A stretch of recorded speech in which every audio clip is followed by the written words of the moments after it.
Bonjour les amis. Chantal Perrichon, la présidente à vie de la Ligue contre la violence routière, vient d'avoir l'orgasme de sa vie. Certains parlent même d'un orgasme de force 9 sur l'échelle de Richter. Pensez donc, le Premier ministre Édouard Philippe, l'homme qui a réduit la vitesse sur les départementales à 80 km/h, vient d'annoncer les bonnes nouvelles. Nouveau record, seulement 3259 décès en 2018, record battu. Le précédent record, en 2013, nous avions eu 3268 morts, soit 9 morts de plus, et pourtant on roulait à 90 à l'heure. Et ils annoncent des chiffres qu'il est interdit de contester. La nouvelle disposition aurait sauvé 116 vies, ça c'est du précis. À ceux qui oseraient dire que c'est peut-être la destruction des radars par ces salopards de gilets jaunes qui auraient préservé des vies, ils ont prévu la réponse. Sans ces salopards de gilets jaunes, nous aurions sauvé 60 vies supplémentaires, hurle-t-il.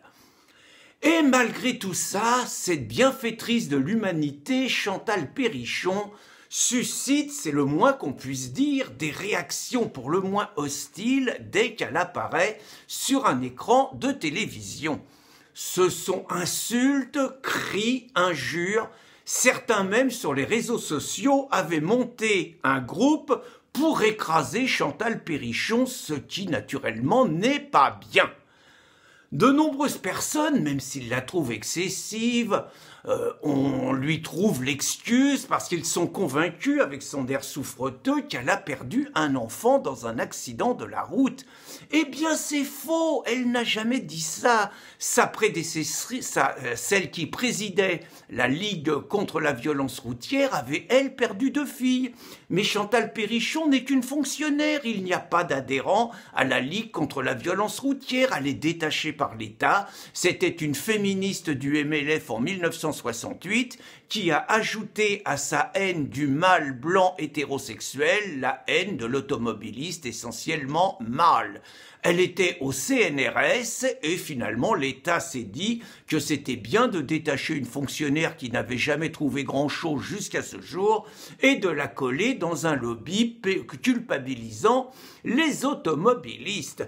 Mais Chantal est inquiète, ce n'est pas gagné. Macron, qui a compris que cette mesure du 80 km à l'heure sur les départementales avait un petit peu précédé la colère des gilets jaunes et avait joué dans la fronde qu'il est en train d'affronter, commence à prendre ses distances. Et il a dit jeudi devant une assemblée de maires que les 80 km/h c'était une connerie et qu'il réfléchissait à en sortir. Cri d'orfraie de Chantal Perrichon, elle est inquiète. Et si on revenait à 90, alors elle avance évidemment plein de mesures nouvelles. Il faut aller à 70 km/h comme sa copine Anne Hidalgo. Il faut peut-être mettre un disque dans les voitures qui permettra de surveiller si ces salopards d'automobilistes entre 2 radars n'auraient pas un tout petit peu appuyé sur le champignon gaulé. Il faut naturellement surveiller encore plus, toujours plus de répression sur l'alcool, pourquoi pas? Pourquoi ne pas envoyer des décharges électriques aux automobilistes quand ils dépassent la vitesse? Et puis, allons plus loin. 70, 60, ça sera toujours trop rapide. Chantal Perrichon finira par demander 60 à l'heure sur les autoroutes, 30 à l'heure sur les départementales et 20 à l'heure dans la ville.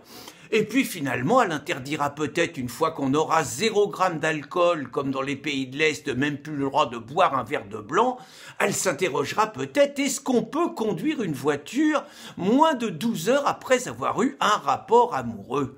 Tout ça pour dire que à la télévision, à la radio, vous continuerez à subir Chantal Perrichon et que vous n'entendrez absolument pas d'autres personnes comme Jean-Luc Nobleau ou Bernard Darniche qui ont un discours totalement contraire à celle de la sécurité routière et à la Ligue contre la violence routière, qui expliquent l'imposture et l'escroquerie des radars et de la répression routière, sans pour autant être des adeptes du tout automobile et des chauffards. Mais Chantal Périchon est tellement utile au gouvernement, elle rapporte tellement avec la politique des radars et de la répression routière, c'est une bonne gagneuse, ne vous inquiétez pas, on va l'entendre encore longtemps. Bonne journée les amis.